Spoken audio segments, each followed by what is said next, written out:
Pemain sinetron Amar Zoni menjalani sidang perkara dugaan peredaran narkotika di dalam lapas di Pengadilan Negeri Jakarta Pusat, Kamis, 18 Desember 2025. Amar Zoni dihadirkan ke ruang sidang sesuai keinginan majelis hakim.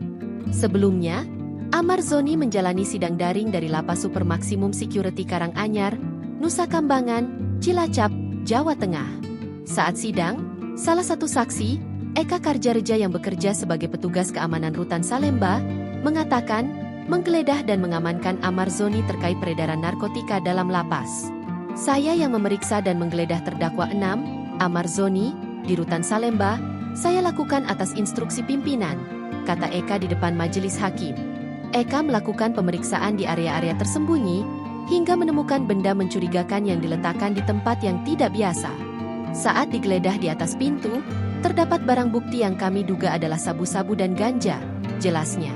Saat penggeledahan berlangsung, Amar Zoni tidak melakukan perlawanan. Pihak rutan lalu berkoordinasi dengan kepolisian yang sudah siaga di lokasi.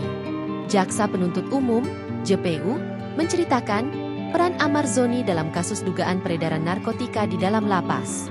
Amar Zoni disebut menerima 100 gram sabu dari seseorang bernama Andre yang kini masuk dalam daftar pencarian orang, DPO. Narkotika tersebut kemudian dibagi dua, dengan 50 gram diserahkan ke terdakwa Muhammad Rivaldi untuk diedarkan kembali di dalam rutan. Pendistribusian barang haram ini terbongkar oleh petugas. Amar Zoni diduga ikut mengedarkan sabu dan ganja sintetis di Rutan Salemba. Setelah aksinya diketahui sipir, Amar Zoni dibawa ke Polsek Cempaka Putih, Jakarta Pusat. Amar Zoni melakukan aksinya bersama 5 terdakwa lain berinisial A, AP, AM alias KA, ACM, dan MR. Download Tribun X sekarang, menghadirkan lokal menjadi Indonesia.